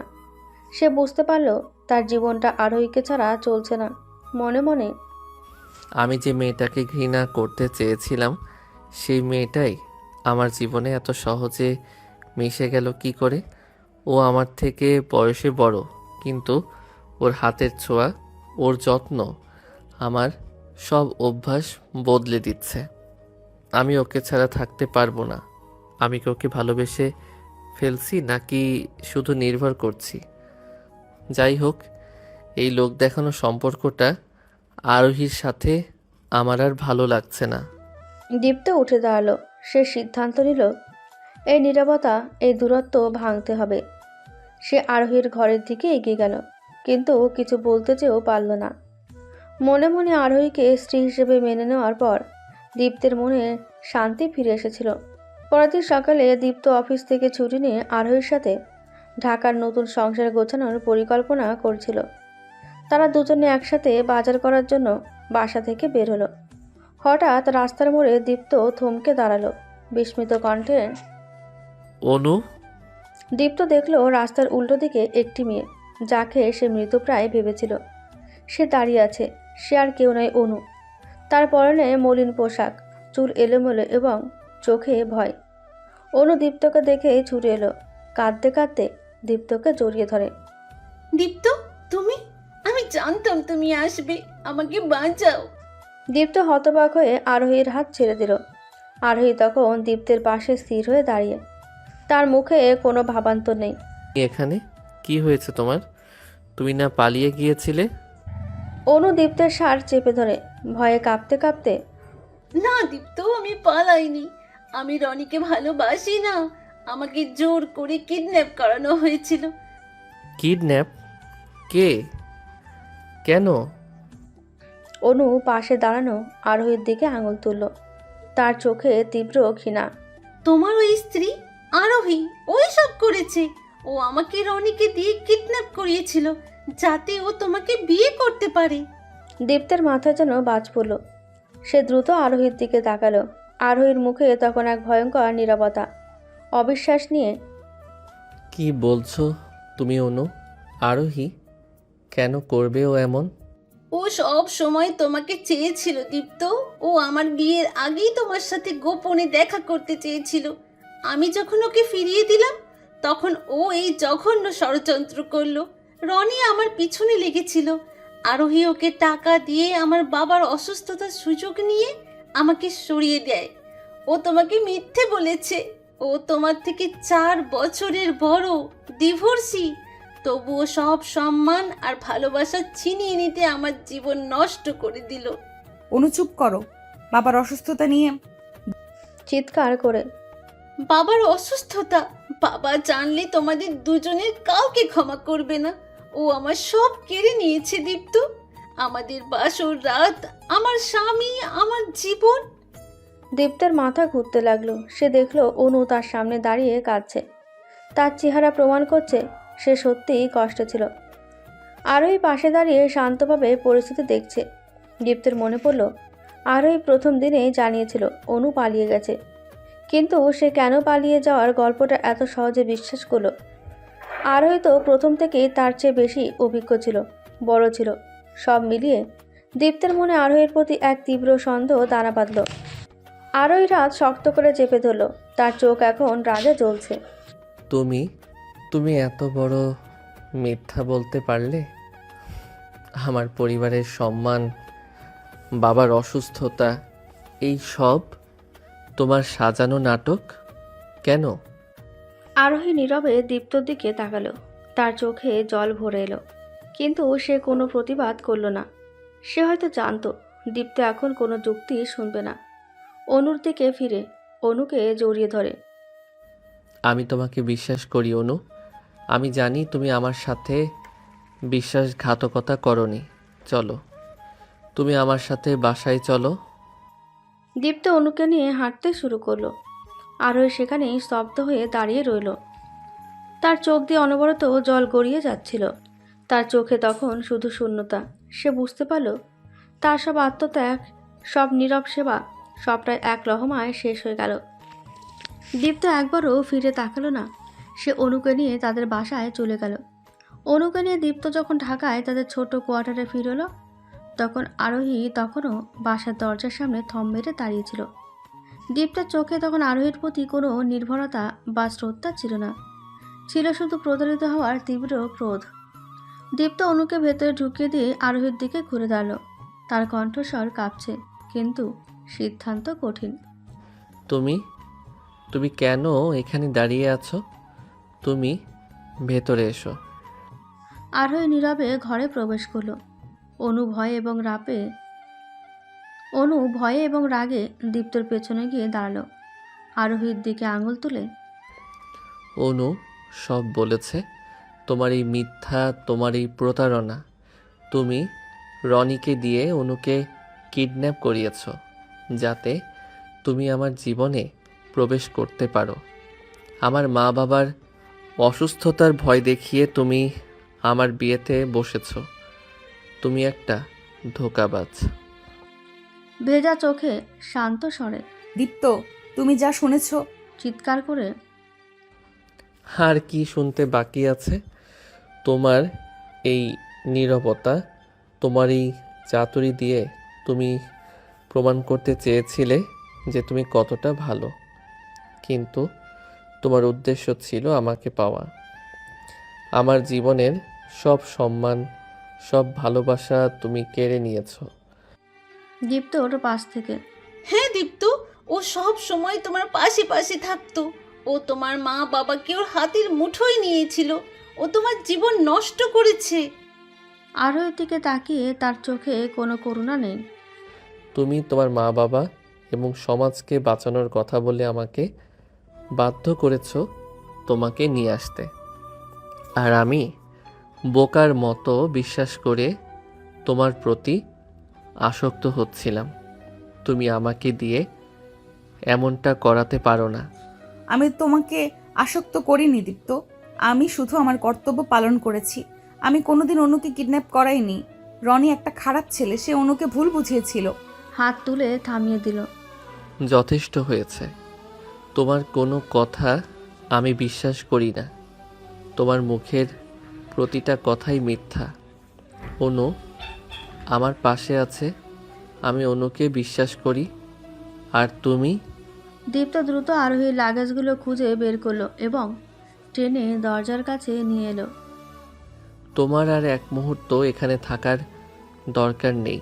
যে মিথ্যা দিয়ে তুমি এই সংসার শুরু করেছিলে, সেই মিথ্যা আজ ভেঙে গেছে।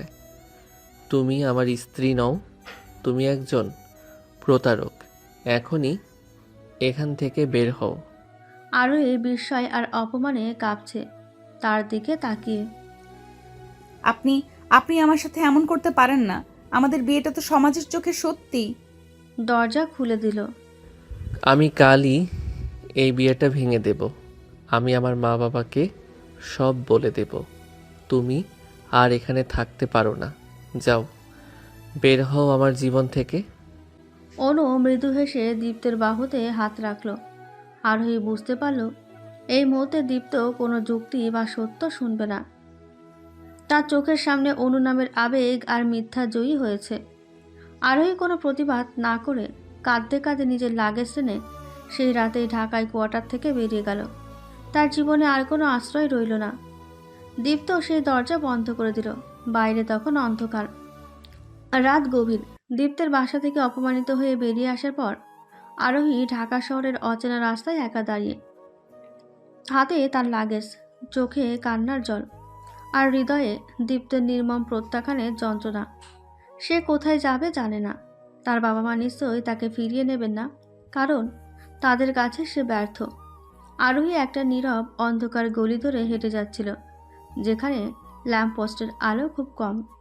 তার একমাত্র চিন্তা কিভাবে এই রাতটা পার করা যায়। ঠিক তখনই একটা মোটরসাইকেল এসে তার সামনে থামলো। বাইকে ছিল দুজন যুবক। এই সুন্দরী, এত রাতে একা কোথায় যাচ্ছ? এইদিকে আর একটু এলে কিন্তু আর বের হতে পারবে না। আরোহী ভয়ে কেঁপে উঠল, লাগেজ শক্ত করে ধরে দ্রুত হাঁটতে চাইল। আপনারা আমার পথ ছাড়ুন। যুবকটি হাসতে হাসতে বাইক থেকে নেমে এলো। রাগ করছো কেন? আমরা তো শুধু একটু সঙ্গ দিতে চাইছি। তোমার হাতে এত মালপত্র কেন? চলো, আমাদের সাথে চলো।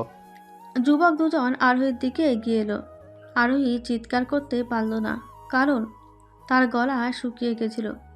সে যখন নিজেকে বিপন্ন অবস্থায় দেখল, ঠিক তখনই অন্ধকার গলির মোড় থেকে দ্রুতগতিতে একটি লোক ছুটে এলো। এই কি হচ্ছে এসব? হাত সরা ওকে। লোকটি এসে যুবকের ওপর ঝাঁপিয়ে পড়ল। দুজনের মধ্যে ধস্তাধস্তি শুরু হলো। লোকটা যথেষ্ট শক্তিশালী ছিল।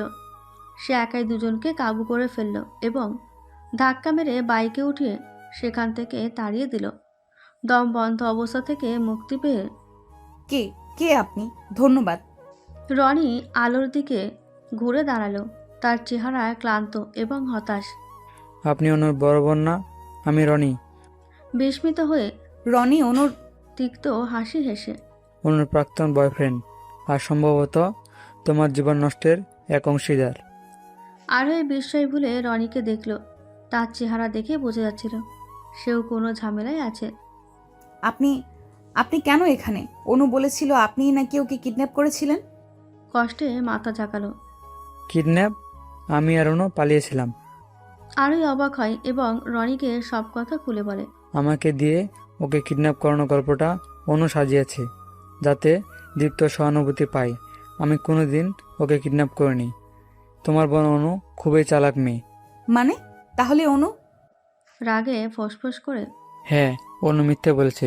সে তোমার বাবার অসুস্থতার সুযোগ নিয়েছে, আমাকে ব্যবহার করেছে। আমার যা কিছু ছিল, টাকা, সোনাদানা, সব কিছু নিয়ে সে আমাকে এই ঢাকা শহরে ফেলে রেখে পালিয়েছে। আমি যখন টাকা খুঁজতে ওর কাছে যাই, ও আমাকে চিনতে অস্বীকার করে। তাহলে তাহলে দীপ্তকে দেওয়া ওর সব কথা মিথ্যা? তুমি ওকে বাঁচাতে নিজের জীবন দিয়ে দিচ্ছিলে। অনু ফিরে এসেই বানানো গল্পটা সাজিয়েছে। আমি ওর সাথে থাকতে চাইতাম, কিন্তু ও ছিল লোভী। ও তোমার চেয়ে কম বয়সে সুবিধাটা নিয়েছে। তোমার ডিভোর্স হওয়া, বয়সে বড় হওয়া, সব কিছু তোমার বিরুদ্ধে অস্ত্র হিসেবে ব্যবহার করেছে। ও আমার কাছ থেকে ওর টাকা চুরি করেছে, আর দীপ্তর কাছ থেকে ওর জীবন চুরি করেছে। আরোহী আর কিছু বলার শক্তি পেল না। সে মাটিতে বসে পড়ল।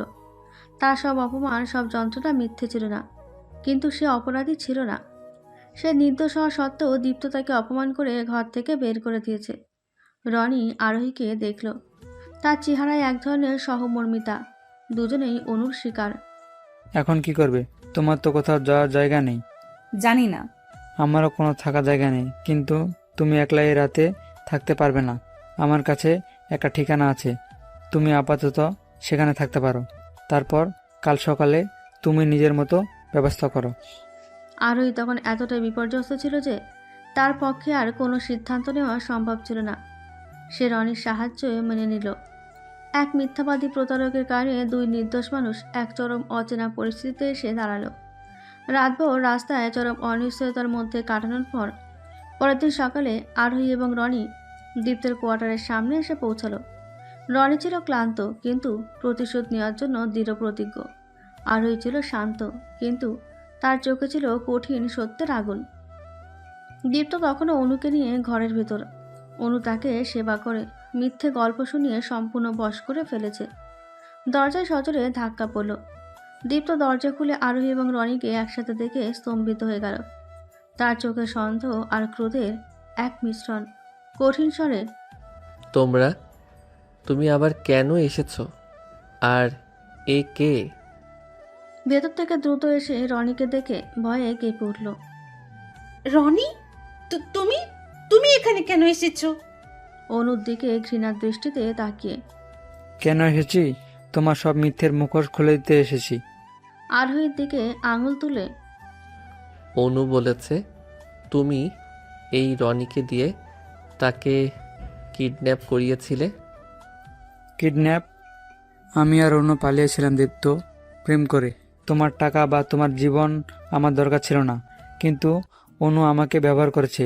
আমার বিশ্বাস, আমার টাকা সব কিছু কেড়ে নিয়ে সে পালিয়েছে। তোমার সহানুভূতি পাওয়ার জন্য সে কিডন্যাপের নাটক সাজিয়েছে। এই হলো প্রমাণ। ও আমার সব টাকা নিয়ে ভেগেছে। আতঙ্কিত হয়ে, না দীপ্ত, ও মিথ্যে বলছে। ও আমাকে জোর করেছিল। আরোহী এবার কথা বলল। তার কণ্ঠস্বর শান্ত অথচ অসম্ভব দৃঢ়। দীপ্ত অনু সত্যি কথা বলছে না। আমি কোনো ষড়যন্ত্র করিনি।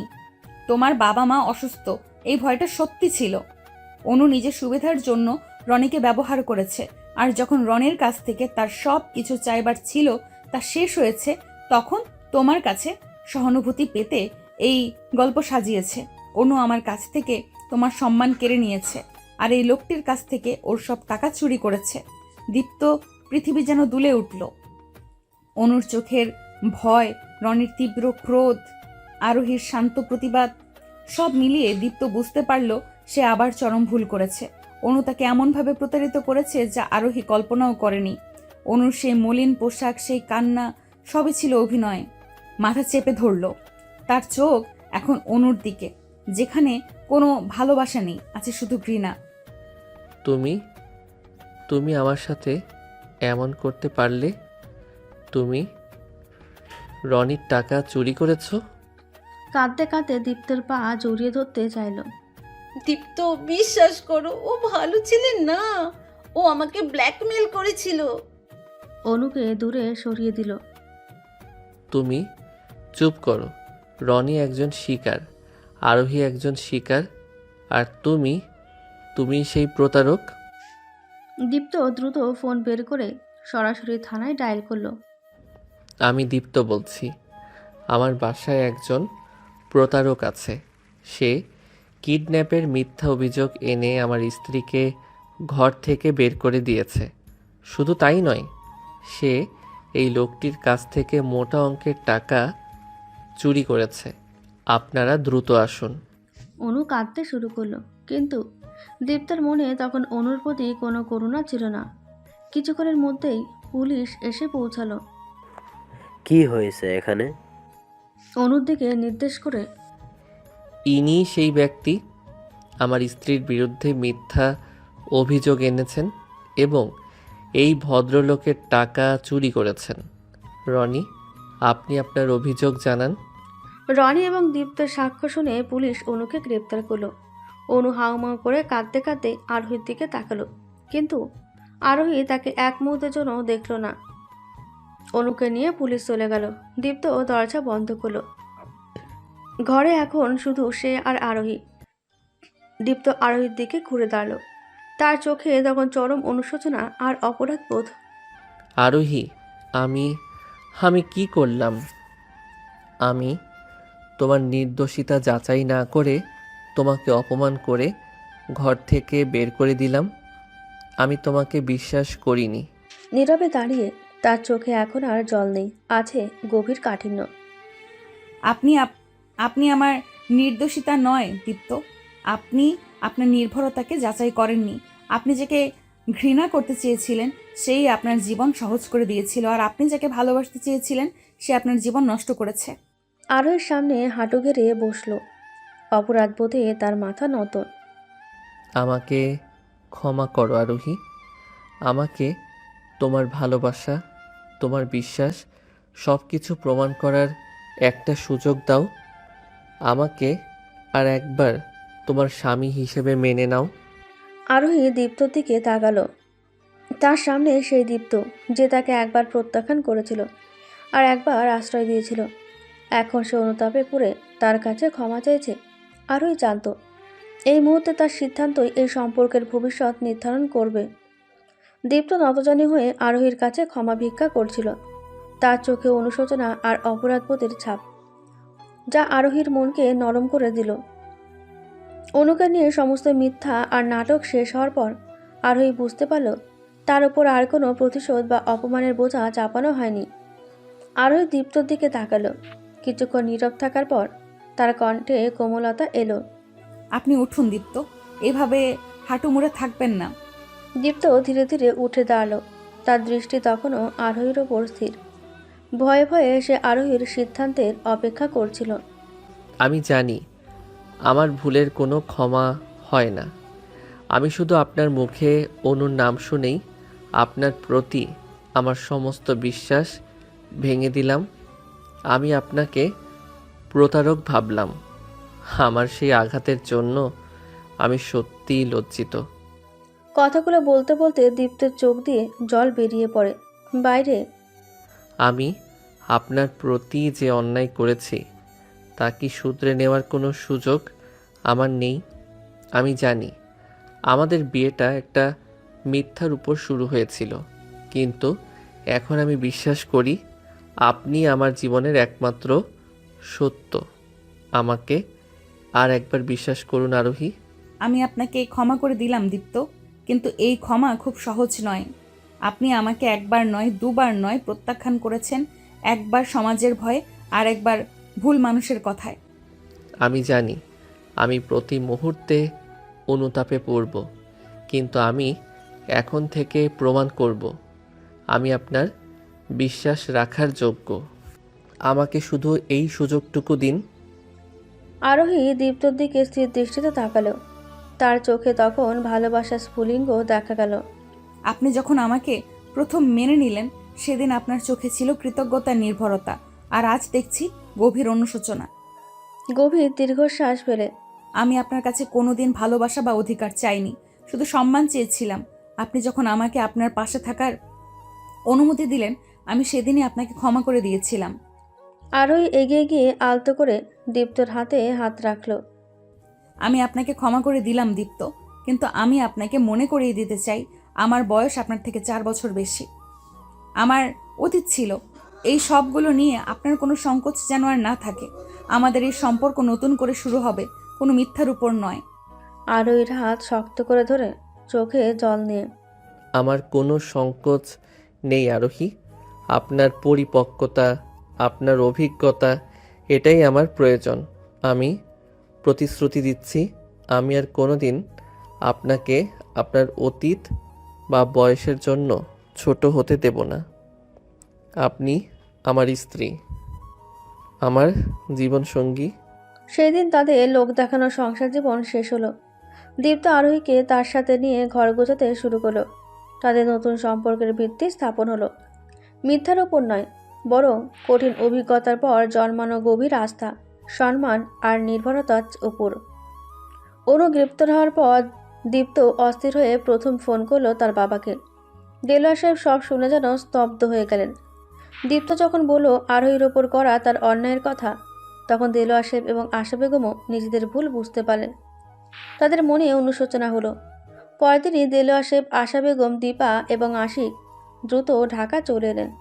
দীপ্ত ঢাকার কোয়ার্টারে যখন পুরো পরিবার এসে পৌঁছালো, তখন ঘরের পরিবেশ ছিল ভারী।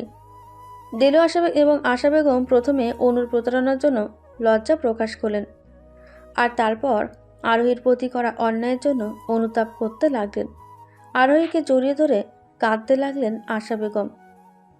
আমার কি পাপ যে এমন মেয়েকে আদর দিলাম, আর তোকে তোর মতো লক্ষ্মী মেয়েকে ভুল বুঝলাম। আমাকে ক্ষমা কর মা। আমি সমাজের কথাই, তোর বয়সের পার্থক্যের কথা ভেবে তোকে মন থেকে মেনে নিতে পারিনি।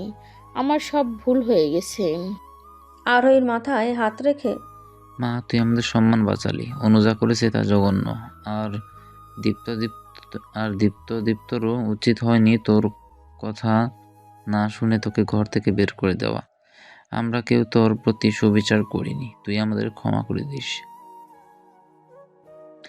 চোখের জল সামলে আপনারা এসব কি বলছেন? আমি আপনাদের মেয়ে, আমার কোনো অভিযোগ নেই। আমি জানি আপনারা পরিস্থিতি সামাল দিতে পারেননি। আপনারা এসেছেন, এতেই আমি খুশি। লজ্জা নিয়ে এগিয়ে এসে ভাইয়া ভাইয়া আরোহী ভাবি, আমরাও তোমাকে ভুল বুঝেছিলাম। বিশেষ করে আমি। মার কথাই, সমাজের খোঁজাই আমরা তোমার প্রতি সহানুভূতি দেখাইনি।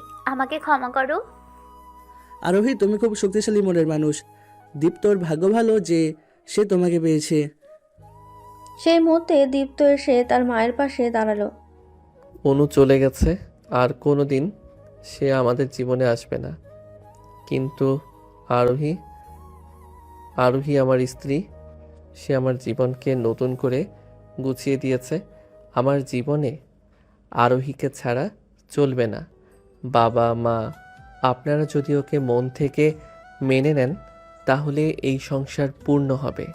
দীপ্তর হাত ধরে তোর আর বলতে হবে না বাবা, অনু যা করেছে, তারপর আরোহী আমাদের একমাত্র ভরসা। আজ থেকে তুই আমাদের বড় বৌমা।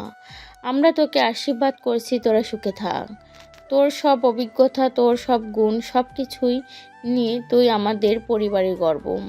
হ্যাঁ আরোহী, এই বিষয়টা হয়তো ভুল দিয়ে শুরু হয়েছিল, কিন্তু এখন এটি আমাদের পরিবারের সবচেয়ে বড় আশীর্বাদ।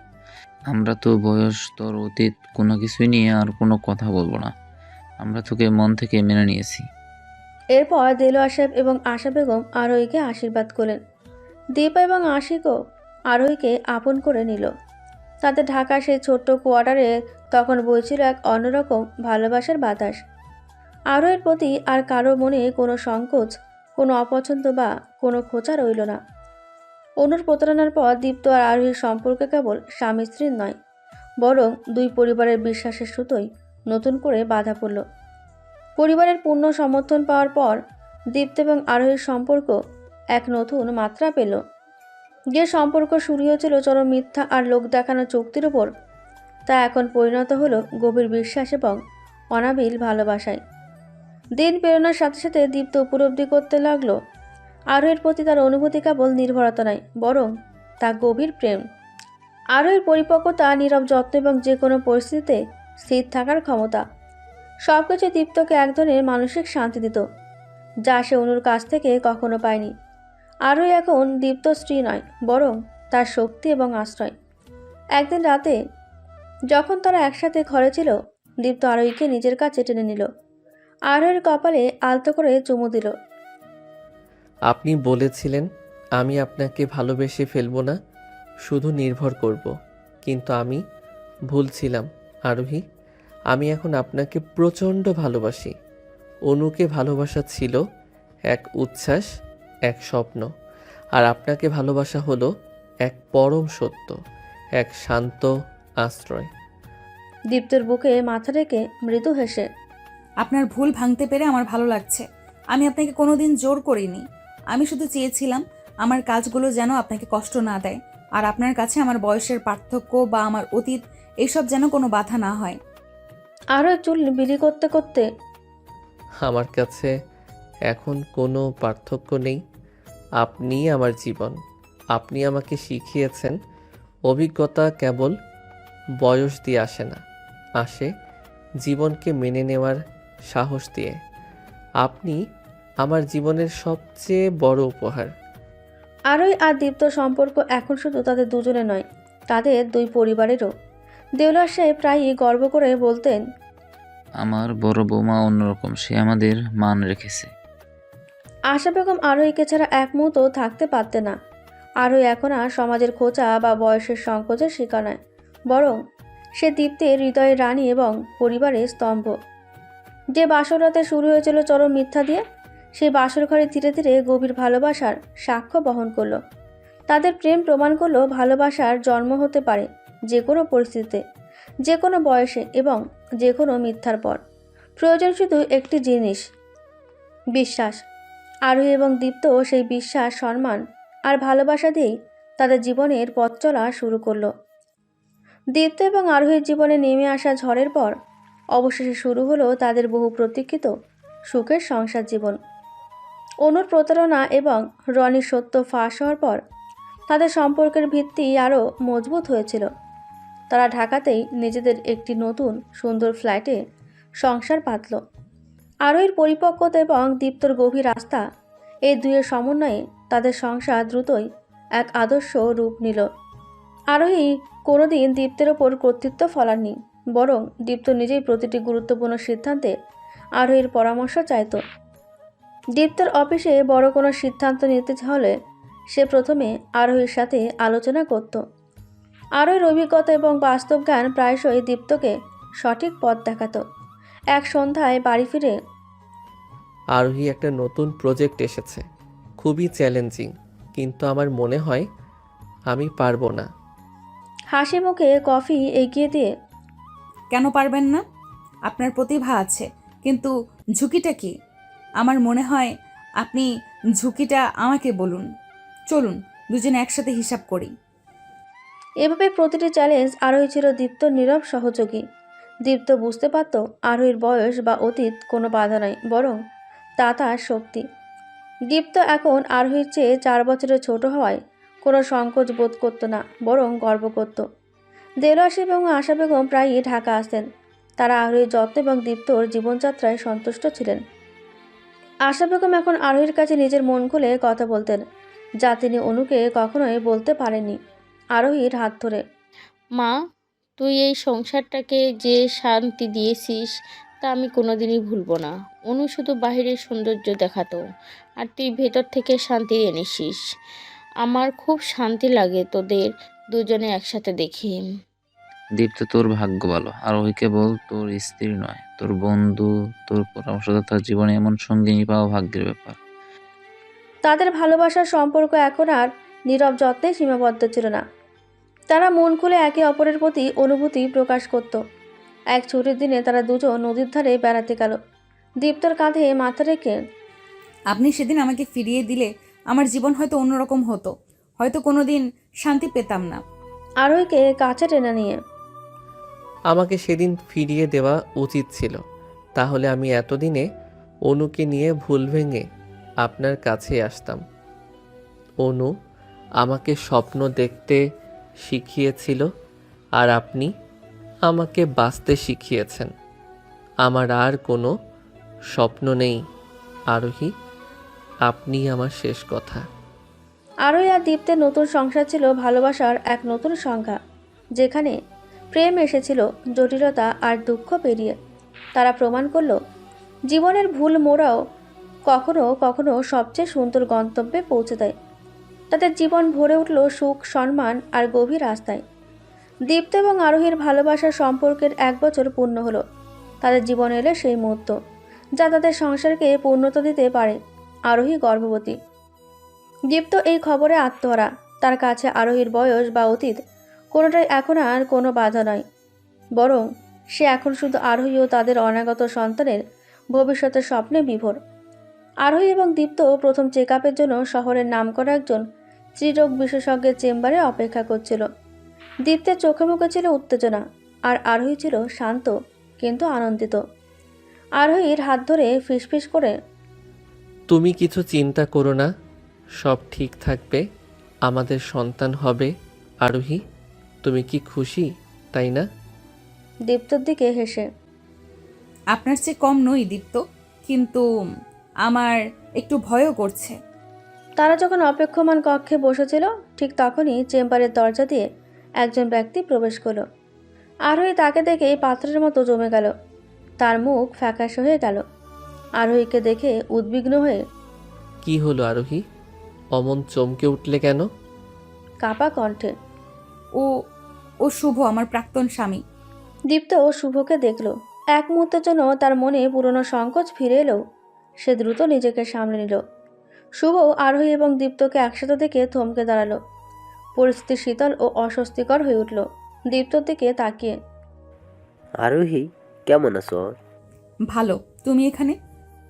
মাথা নিচু করে দ্বিধা নিয়ে, হ্যাঁ, আমি এই ডাক্তারের সাথে দেখা করতে এসেছি। শুভ অন্য একটি চেয়ারে বসতে গেল, কিন্তু আরোহী তাকে যেতে দিল না। তার মনে তার প্রথম বিবাহ বিচ্ছেদের কারণ নিয়ে এক তীব্র প্রশ্ন জেগে উঠল। কারণ তাদের সমাজে প্রায়শই স্ত্রীকে দায়ী করা হতো। শুভ, তুমি কি কারণে এখানে এসেছো তা আমি জানি না, কিন্তু তুমি তো স্ত্রীরোগ বিশেষজ্ঞের চেম্বারে। তুমি কি কোনো নতুন সম্পর্কে? শুভ দীর্ঘশ্বাস ফেলল। তার চোখ আরোহীর পেটের দিকে গেল, যা তখনও স্পষ্ট নয়, কিন্তু দীপ্তের মুখের আনন্দই সব বলে দিচ্ছিল। আরোহী, প্লিজ আমাকে কিছু জিজ্ঞেস করো না। দীপ্ত আরোহীর হাত চেপে ধরে শান্ত কিন্তু কর্তৃত্বপূর্ণ স্বরে, আপনার যদি আরোহীকে কিছু বলার থাকে তবে বলতে পারেন, ও এখন আমার স্ত্রী। শুভ দীপ্তের দিকে তাকালো। দীপ্তের চোখে সে ভালোবাসা দেখে বুঝলো সে আরোহীর সুখ নষ্ট করতে পারবে না। না, তোমাদের সুখী দেখে ভালো লাগছে। আমার যা বলার আছে তা ব্যক্তিগত। আরোহী উঠে দাঁড়ালো। তার অতীতের সব অপমান যেন এই মুহূর্তে দূর করার সুযোগ এসেছে। তুমি কি এখানে জানতে এসেছো কেন তুমি বাবা হতে পারছো না শুভ? আরোহীর এই সরাসরি প্রশ্নে শুভ ভেঙে পড়ল। সে মাথা নিচু করে স্বীকার করলো কষ্টে। হ্যাঁ আরোহী, তোমার কোনো সমস্যা ছিল না, আমার সমস্যা ছিল। ডাক্তাররা নিশ্চিত করেছেন আমার সন্তান ধারণের ক্ষমতা ছিল না, আমি বাবা হতে পারবো না। আরোহীর চোখে জল এসে গেল। সব প্রশ্নের উত্তর যেন এই মুহূর্তে মিলে গেল। তাহলে তুমি আমাকে কেন মিথ্যা অপবাদ দিয়েছিলে? কেন আমাকে দায়ী করে মুক্তি দিলে? আমার পরিবারকে কেন সমাজ থেকে দূরে ঠেলে দিলে? শুভ উঠে দাঁড়ালো দীপ্তর দিকে তাকিয়ে। আমি ক্ষমা চাইছি, আমি তোমাকে ভালোবাসি বলেই মুক্তি দিয়েছিলাম।